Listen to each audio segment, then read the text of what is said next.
We're not the BBC. So we're not the BBC, but good morning, everybody. My name's Simon, and I'm delighted to welcome everyone joining today's Zoom Live, and also to say hello to the large number of people who watch and listen to it later on Facebook or on our website. But we're not sure whether it's going on Facebook today, but the producer and IT team will sort that out when they can. The Active in Redbourn team will hope you enjoy it. The usual brief housekeeping message very quickly, which I ought to say. People joining are automatically muted with their video turned off. And if you want to preserve your anonymity still further, you can change your name in Zoom. You can use the chat function to send us messages. And the other day I did actually have a chat, I think the first one, only one ever, which was very exciting. So please keep the excitement coming. And if you want to say anything on chat, please send that through. This is now, well, actually, it isn't being live streamed to the Redbourn Facebook page. So I don't think today we're global yet, but we will be later on during the day. And if I've forgotten anything, I'm now inviting our producer and IT director to chip in. Am I good to continue, Olive? And in the same spirit of the rest of the show, she's on mute and she's not there. It's all going pear-shaped, so I'll assume everything is good. Okay, now we've got, in a slight change of plan, we've got young Chris Emmel is going to pretend to be Liz and give us a health update. Good morning, young Chris. Good morning. Good morning. Keep on calling me young. I love it.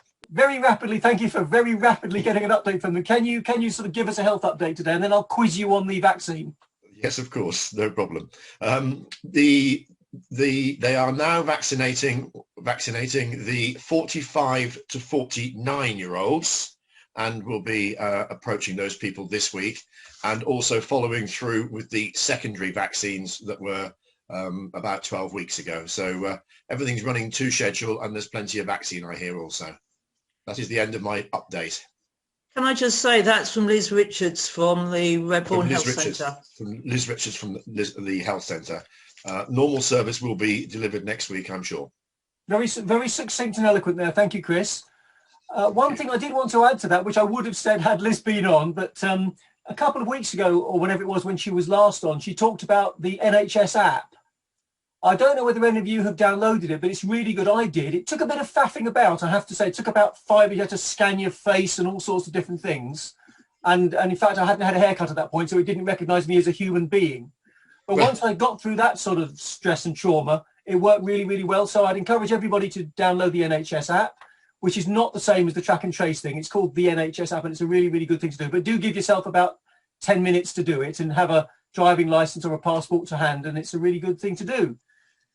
So there we go. Thank you very much, Chris. You're free to sit back and enjoy it now and have a nice cup of tea. Look forward to it. I'm now going to go to Will, who I know is nervous about the Tintin off we're having later with David. Good morning, Will. Morning, Simon. Good to see you. How are you? You too. I'm exceptional today. I'm feeling absolutely wonderful. And how are you? I'm feeling old and decrepit. Because it's a good start. I have a daughter who's 18 today, and that makes me feel really old. And there you go. But so we're looking forward to some suitable celebrations a little bit later on. But when we first moved to Redbourn, Livy was she just turned 3, I think. So so there you go.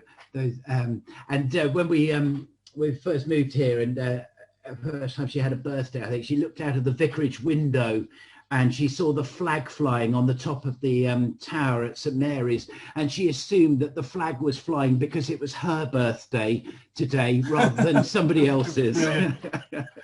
Well, happy birthday to your daughter. A happy birthday to the Queen as well. Okay, what have you got for us this week? Any thoughts you've had? Yeah, well, I wanted to reflect a little bit on the last few days, the announcement being made that the Big Six, arguably the largest and most successful half-dozen football teams in the English Premier League, are to break away and form a European Super League, along with other top teams from Italy and Spain and possibly France.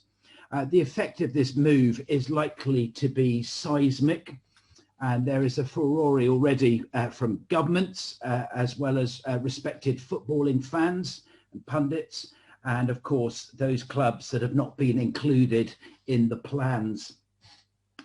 Well, Florentino Perez the president of Real Madrid, one of the Spanish clubs to be at the heart of this breakaway, has described this move as a chance to save football. Well, don't believe a word of it. This is absolutely, unequivocally about money. No two ways about it. It's about TV deals, sponsorship, and the very richest clubs getting richer. And the sums of money involved are staggering.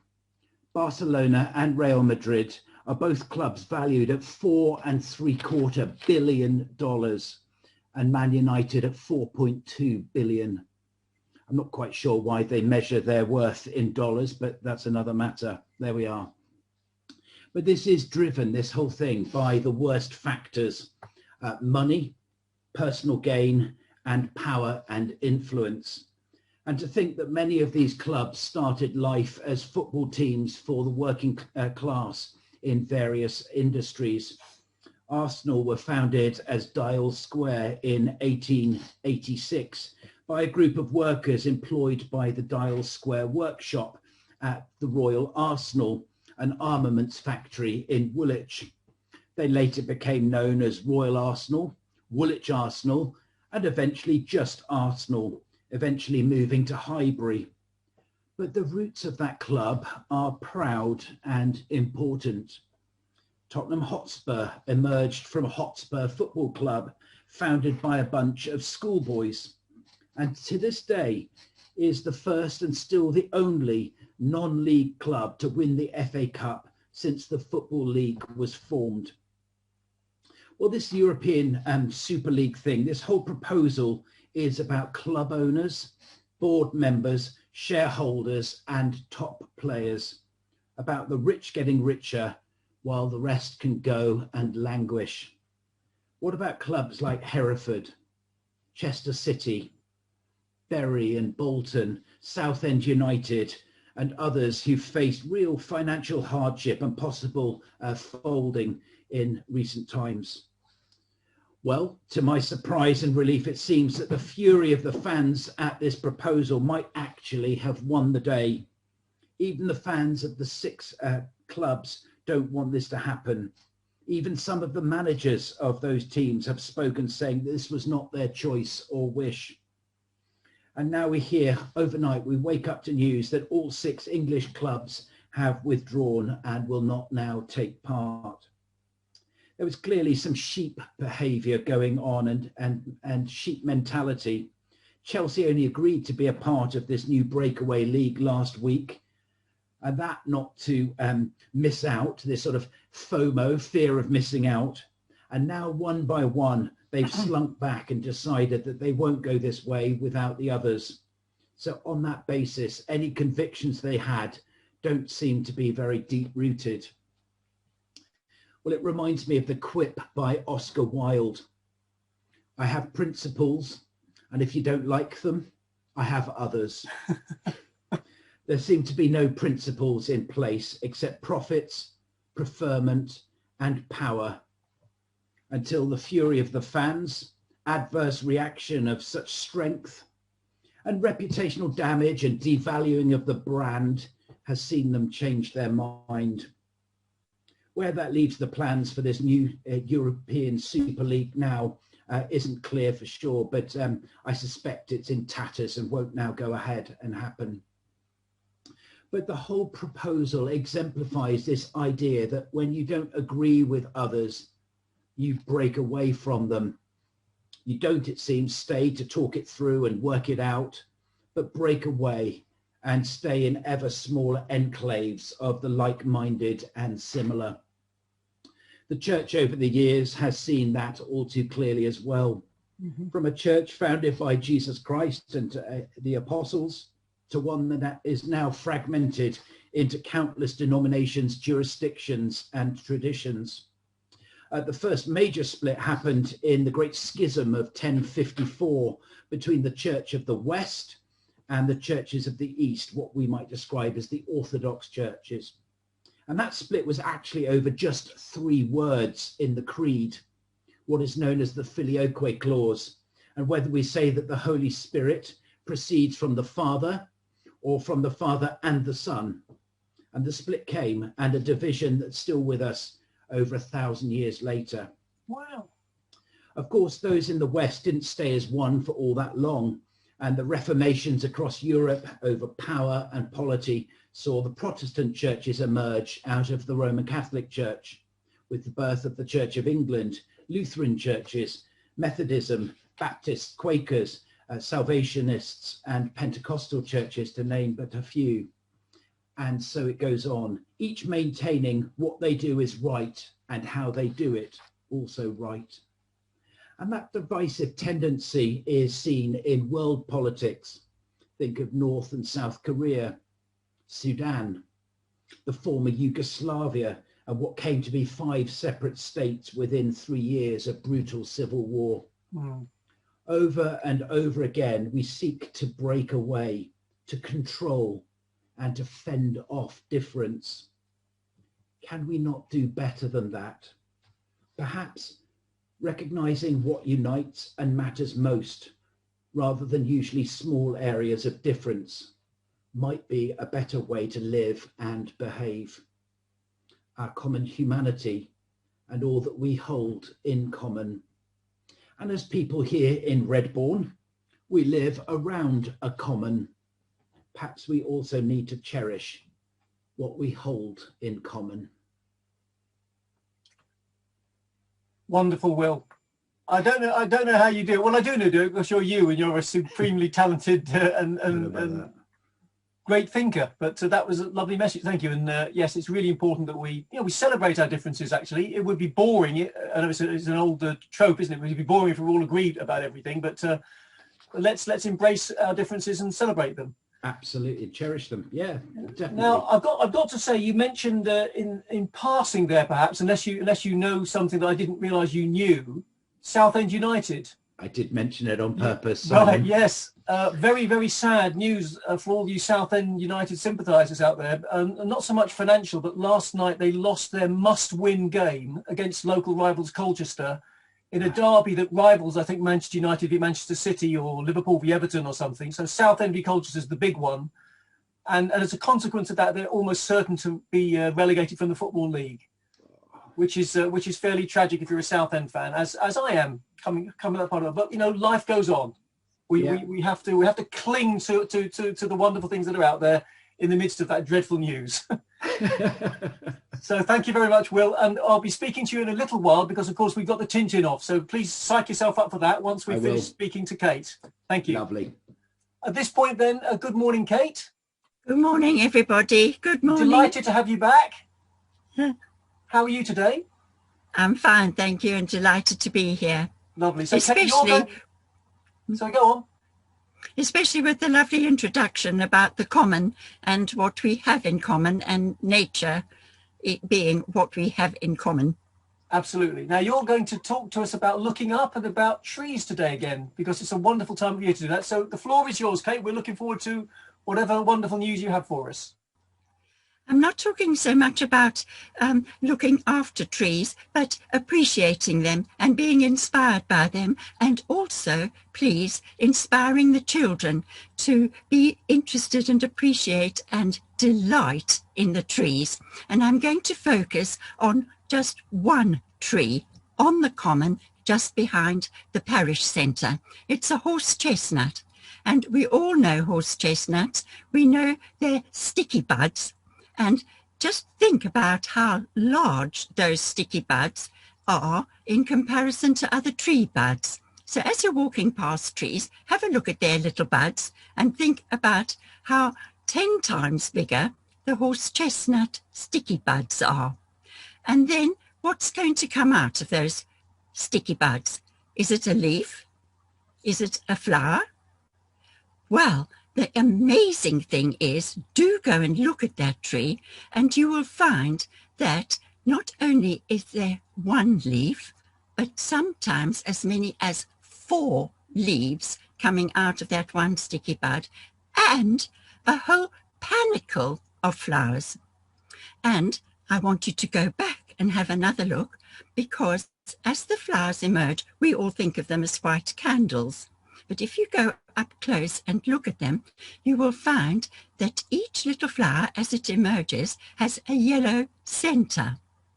And have a look at the anthers of the at the end of the filaments round about the centre of the flower, because I would call them apricot coloured. See what you think, whether you think they're yellow or apricot. And the anthers are, the filaments are the most wonderful sort of ski jump shape. They look like sort of long curving eyelashes or something like that. And still go back, because would you believe that that yellow changes? Gradually it goes to sort of orangey colour and then a deep crimson. And why do you think that happens? Would you believe it's when the nectar is taken from each the flower, it changes and becomes deep crimson. And look at those little pollen sacs, and see whether you can see that the ones that have not been pollinated are still full and apricot coloured, and the ones that have crimson centres look just sort of dry and not much there. So take a child and follow the story of the horse chestnut on the common behind the parish centre. How lovely, Kate. Thank you very much. Do you actually look at all the trees in Redbourn, by the way, well, on your sort of travels? Yes, and I feel as if something of a fraud, because you promised that I would tell everybody about all the trees in Redbourn, but I found that when I started to do that, there isn't time. So yes, that would take quite a long time, wouldn't it? Well, thank you very much, Kate. And I hope everybody follows your wonderful advice and does that. And thank you very much. And we look forward to having you on again, perhaps in a few weeks' time, and talk about another tree or trees, if you can, if you'd like to join us. Perhaps the Avenue of Limes. That would be lovely. Thank you very much, Kate. And we'll have you on again in a few soon. Thank you. Now, the competition that you've all been waiting for between Will and David. So Tim stroke David is just coming off. Excellent. Right. First of all, then, this is the prize they're going for, everybody. This is the competition the whole village has been waiting to see. It's a Tintin off between David and Will with 5 questions. The other thing is, I'm going to now take my shirt off. I won't ruin your breakfast, but it was Rachel that said, keep a floral shirt on to start. So I'm now going to reveal my Tintin t-shirt, which I think I ought to be wearing to obviously host this earth-shattering competition. Bear with me. The last button's gone all fiddly. There we go. So I've got you can see a Tintin t-shirt here, everybody. Just ready for the competition. Oh, right. Right. I used to have one actually ages ago. Right. So I'll just ask there's only 5 questions, and if you're tied at the end, I've got a tie break, which neither of you would know, because it's just about what's on my desk, which I might ask anyway, relating to Tintin. So I'll ask the questions, and if you just both give me your answers in whatever order, we'll see who comes first. The first question is, what is the name of the last completed Tintin story by Hergé? The last one he wrote. That's tricky, isn't it? That's not the right. It's not what I've got written down here, David. No.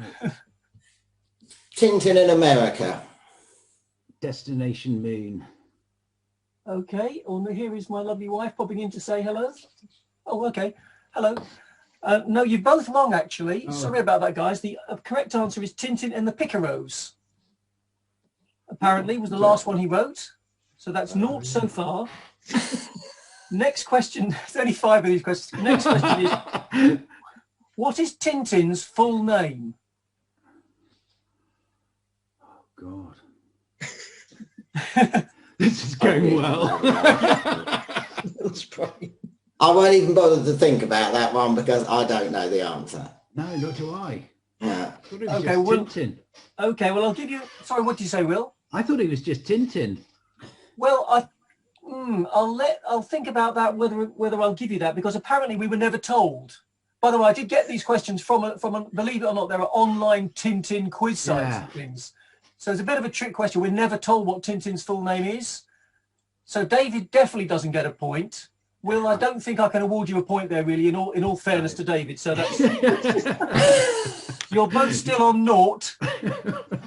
Third question, and I think you'll both probably get this one. Complete the book title, Tintin in the Land of the... Pharaohs. But So Will said Pharaohs. David? Soviets. Soviets is the right answer. Oh. Yes, we've got someone with a point. So well done, David. Fourth question, the tension's mounting. What is Captain Haddock's first name? Oh, it's Augustus or Augustine. It's something like that. Captain. Yeah. Any ideas, David? No, I know it's great relation to Francis Haddock, but I don't know what Captain Haddock's name is. I thought you'd know all these. Okay, well, I can't give you any points, I'm afraid. It's apparently Archibald. Archibald. Oh, you were close, Will. Archibald. Will was close, but not quite close enough there, Will. No. So with David leading by 1-0 with one question to go, the final question is, what is this? And I'll let Will answer this one first, I think. Okay. What is the second part to the 7 crystal balls? The story, the 7 crystal balls, has a second part to it, and what's that part called? No pressure, Will. I know the answer to this. Well, you could be bluffing.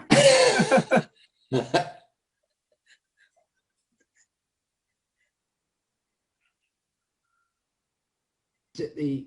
It's not the Castafiore diamonds, is it? No. I'm going to have to hurry you. Don't know. No, okay, David? It's Prisoners of the Sun. You're correct, Prisoners of the Sun. So there we go. We do have a winner. Well done, David. Congratulations and commiserations, Will. No. There you go. So David, at some point I will deliver this to you, this wonderful Tintin folder. Wow. Which will, Yeah. That's Red Rackham's treasure. I can answer that one. Okay.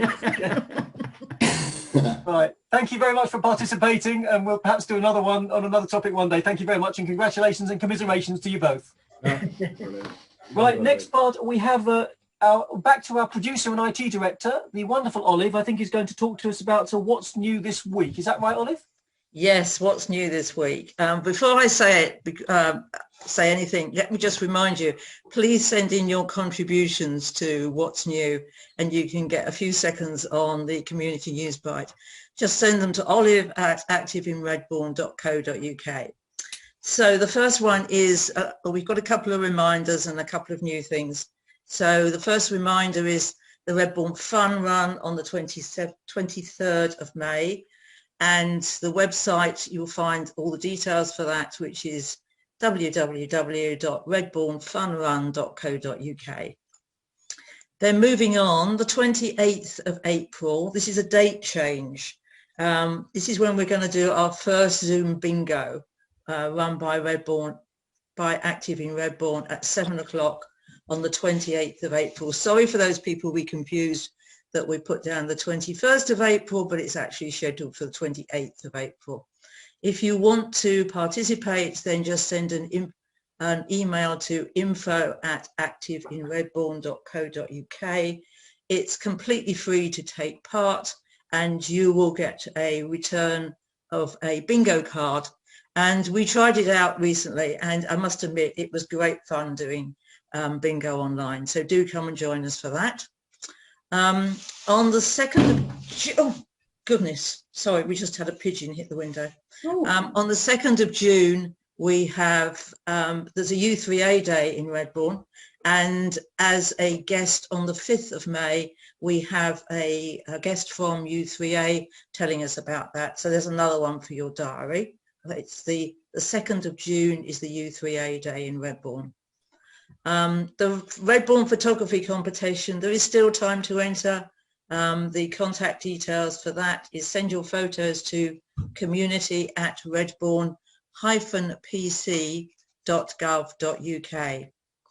And then finally, we have our Active in Redbourne and Redbourne Care Group. We've worked quite hard over the last few weeks, And there's been lots of contributions for everybody to achieve this brochure, which is called, after, for those people who can't see it, After Lockdown, Redbourn's Guide to Healthy Living. And it's going to get delivered to everybody starting on Monday next week. So you'll all have your own private copy, and it's got loads of information in it about how to use Zoom, Facebook, some of the Live Well with Air contributors, and a lot of the local clubs like Run Redbourn, the Nicky Line, West Harts Ramblers, how to get in contact with them, and also a lot about the Redbourn Care Group. And so do have a look out for that. Don't lose it amongst the rest of the post that comes in your front door. Everybody in the village will get a copy, and we have an amazing thing that it tells us where they've all been delivered to. So if any street gets left out, we're going to know about it, and we'll come along and personally deliver you your own copy. And of course, don't forget the Air Fun Day, which is another date for your diary, which is the 3rd of July. Chris talked about that last week, and we've got so many fun activities. Do come and join us. That's the 3rd of July on Redbourn Common. Thank you. Olive, thank you very much. A wonderful little list of updates there. Thank you for those. And as Olive said, if you've got your own things you'd like us to advertise, please let us know, and we can put them on the What's New to spread the word around the village. Thank you very much, Olive. The penultimate part of the programme is Redbourn Recommends, which is one of my favourites, and I'm now handing over to Rachel to take us through this one. Hello, morning, Rachel. Good morning. Can you hear me, Simon? Perfectly well, thank you, Rachel. Over to you. Good. Okay, so Redbourn Recommends, we've got a couple of fantastic books this week. Obviously, we would love to get more in. It doesn't have to be just books. It could be television, films. Obviously, I'm in the book club, so we do tend to get a lot of books in, which I absolutely love. So the first one is called Vox. It's a dystopian novel by Christina Dulcher, and it's recommended by Harriet. I have to say, I'm just finishing this book at the moment. It's absolutely fascinating. I won't say too much about it because we'll hear what Harriet's got to say about it, but definitely recommend it. Hi, I'm Harriet from Redbourn Book Club. I would like to recommend a book called Vox by Christina Dulcher. It's a really good dystopian novel based in America, as they often are, and it's based on the concept that women can no longer have free speech. They have arm bracelets that monitor their number of words per day, and they can only speak for 100 words a day. Now, you can imagine that can be a problem for some of us, and the story follows a family where the main character is a woman who has children of both gender, and she explores how this affects both of her children and how it affects society as well. And it's a really powerful book because it makes you really think about the power of speech and thought and how we can accidentally silence people. So I really would recommend it as an interesting read. Her second book is called Q, and I may talk about that another day. I would also recommend that. But this is a good one for anyone who wants a book that will challenge your mind but is easy to read. And therefore, I would put it on your recommended books list. Have a great day. Okay, thanks, Harriet. And the second recommendation is on something completely different. This is a book called Born Survivors by Wendy Holden, and it's recommended by Natalie. Hello, I'm Natalie, and I live in Redbourn with my husband and 2 young children. My recommendation today is for a Sunday Times bestseller book called Born Survivors by Wendy Holden. Wendy was a journalist for 18 years prior to becoming an author, and worked as a foreign and war correspondent, which led her to writing many, many books, including the one I'm telling you about today. This book is focused on the Holocaust and tells the story of the incredible journeys of 3 young pregnant women and their courage and sheer determination to survive in concentration camps. I first came across the book when I attended an event at the Abbey to mark the 75th anniversary of the Holocaust. Wendy Holden, the author, was speaking at the event along with Eva Clark, one of the youngest survivors of the Holocaust and daughter of Anka, who is one of the young pregnant ladies whose story we hear about in the book. Listening to Eva recount her mother's experiences struck particular relevance with me, having recently had my second child. I was overwhelmed with a sense of gratitude for the privileged position that we are in today and the antenatal care that I had recently received. It hit home to me just how harrowing it must have been for these three young ladies and how miraculous it was that Eva was even able to sit in front of us. The book is the end product of extensive research, interviews and visits, which not only documents their emotional journeys, but also provides factual accounts of such a poignant time in history. Certainly not an easy read, but definitely a worthwhile one. Okay, thank you, Natalie. That is a really, really harrowing account, but an absolutely fascinating book that I've read as well. So if you have enjoyed these, if anyone wants to record their own recommendation, as I said before, it could be a book, film, TV show, that would be fantastic. If you want to send your recordings into info@activeinredbourne.co.uk, or if you're not sure what to do, just let me know, and I can help you work out how you do your recordings. Thank you. Thank you very much, Rachel. As always, some wonderful recommendations there, and please, as Rachel says, keep them coming, everybody. So now we're ready for the last part of today's performance or show, whatever we want to call it. Just a quick word. Good morning, David, again. Or Tim. Yes, hello again. Yeah, still here. How does it feel to be a winner? Well, very, very, very gratifying. I have to say, when those questions started, I thought, I don't know what sort of in-depth knowledge Simon thinks we've got. But I was pleased that I knew at least one of them. Well done. Well, two, in fact, you got two there. Yeah. Well done. So yes, I shall drop off the folder one of these days, if that's okay. If you can wait. Absolutely. No, thank you. Okay, so if you're all ready to go, very slight pause. I'll read out what I've got to read out, and then we'll really looking forward to the next episode. Okay. And now it is time to head over once again to the picturesque Hertfordshire village of St Mary's for the 13th instalment of our weekly serial, The Snatchups. When we left it last week, Brenda had dyed her hair pink. Tim had been booked to appear on I Can See Your Voice. Grandad had bought a Harley Davidson. And Jane had announced that she was performing a steamy bedroom scene in the St Mary's Player's next production.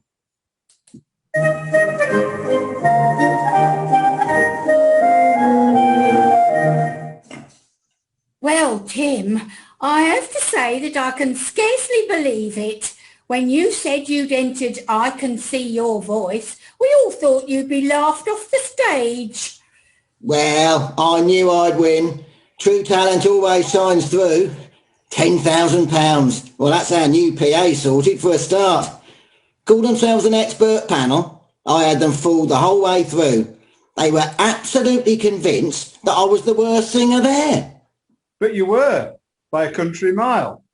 They really thought I couldn't hit a note. But you can't, and you didn't. The only reason you survived the first impressions round is because you looked so completely talentless. They couldn't believe it wasn't an act. Yeah, but I nailed the lip sync. I knew all the time in front of the mirror was worth it. Amanda Holden actually said that if it was really me singing, I deserved to win.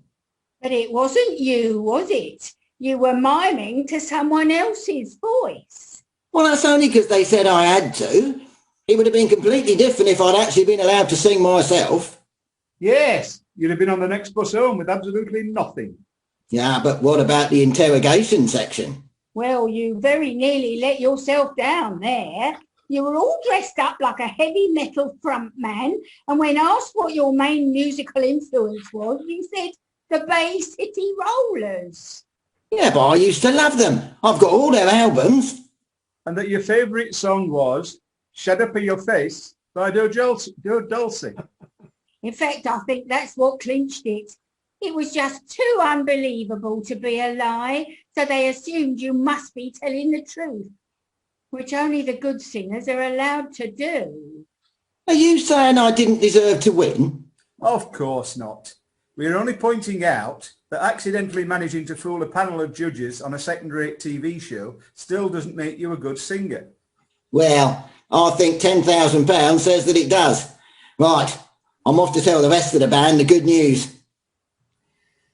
It doesn't sound like anything is going to convince him that he isn't the next Robert Plant. And Jane's just as bad. She seems to think she is St Mary's answer to that Daisy Edgar Jones in Normal People. She's absolutely determined to go through with this revealing bedroom scene. It's causing quite a stir around the village. Well, particularly in the church. Apparently Phil Tibbs is organising a protest demanding that everyone boycotts it. I saw a poster up on the wall at the Cricketers. The Cricketers? And when would that have been? On Monday, I think. I thought as much. Well, you certainly haven't wasted any time getting back down there, have you? You said you'd start on the spare room weeks ago, and it's been one excuse after another. On Monday, you told me you were going down the Home Improvement Centre to get some white emulsion, and 4 hours later, you staggered home pissed as a newt. Well, I got waylaid. Waylaid? When you promised to sort out the cracks in the walls, I didn't think it was you that was going to get plastered. Well, I accidentally bumped into Dipso Derrick on the way. That old soak. He spent so much time in the pub, he's probably been homeless since they had to close. Pubs have suffered more than most during this pandemic, and it's important to show solidarity and support them to get back on their feet. But that's 3 times this week. Exactly. One afternoon each at the George, the Cricketers and the Hollybush. I have to treat them all fairly, or they'll think I'm favouring one over the other. Well, I wish you'd show the same sort of commitment to sorting things out around the house. I mean, what next? I ask you to fix the fence and you go out and get hammered. Or I ask you to put the rubbish out and you go and get wasted. I'll start on the spare room tomorrow. Well, you better had do. My mother's coming to stay on the 18th of May when lockdown eases again, and I want it to be ready. You've invited your mother? Why not? Why not? Because she hates me, that's why. She's never thought I was good enough for you. One of the few benefits of lockdown was that we had the ideal excuse not to invite her at Christmas. Well, that's typical, that is. I just wanted to see my poor, elderly, lonely old mum, who's been all on her own in her small flat since November, with only a few close friends to look after her, with the only thing keeping her going being the thought of seeing me when the dark days of lockdown finally lifted. All right. I get the message. She can come and stay. I'll start on the spare room tomorrow. Thank you, Stan. I knew I could rely on you. Oh, that sounds like a Harley Davidson pulling up. I wonder who that might be. Good morning. Morning, Grandad. What brings you here? I just wanted to let you know that I'm going away for a couple of days. I've made some new friends in the local Grim Reapers Motorcycle Club, and they've invited me to join them on their club run to Brighton. The Grim Reapers Motorcycle Club? Are you sure? I've heard they're a pretty hardcore outfit. Well, the 2 members I met seemed very nice. They went by the names of Mad Dog and Psycho. They both had a lot of piercings and tattoos, and Psycho was wearing an electronic tag. But I don't think you should judge people by their appearances. Apparently, they used to work as enforcers for the Bellamy brothers, so they know this area very well. They don't really sound like the sort of people you should be getting mixed up with, Grandad. Goodness knows what criminal activities they might be involved in. Oh, nonsense. They assured me that they're just bike enthusiasts who belong to a motorcycle club, and I'm looking forward to riding out with a group of bikers again. It takes me right back to the old days with the mods and rockers. I was there at the Battle of Brighton Beach in May 1964.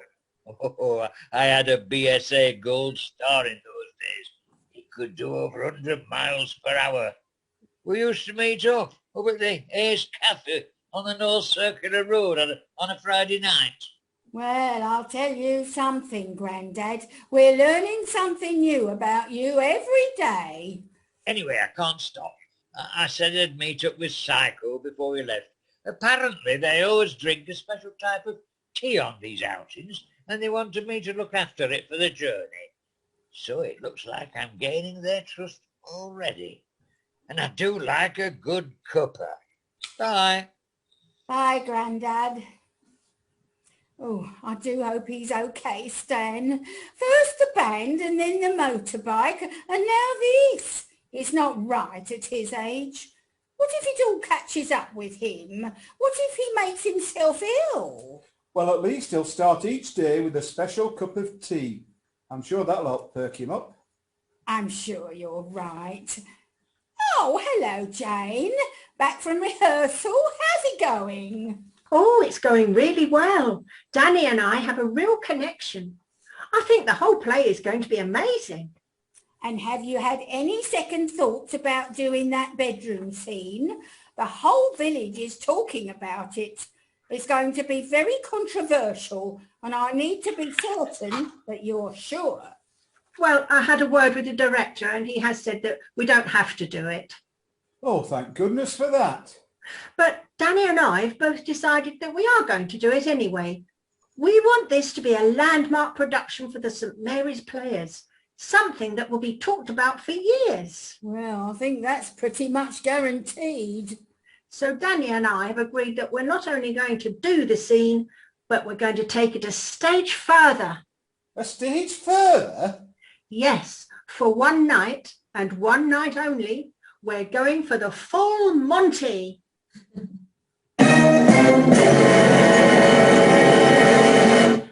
And on that bombshell, we must leave it for this week. Will James and Danny's determination to perform the full Monty be sensibly shocking or shock the sensibilities? Will Grandad survive the weekend with Mad Dog and Psycho, or will several cups of their special tea send him on a trip of his own? And will the impending visit of his mother-in-law push Dan into painting the spare room blue or painting the town red? All will be revealed in next week's exciting episode of The Snatchups.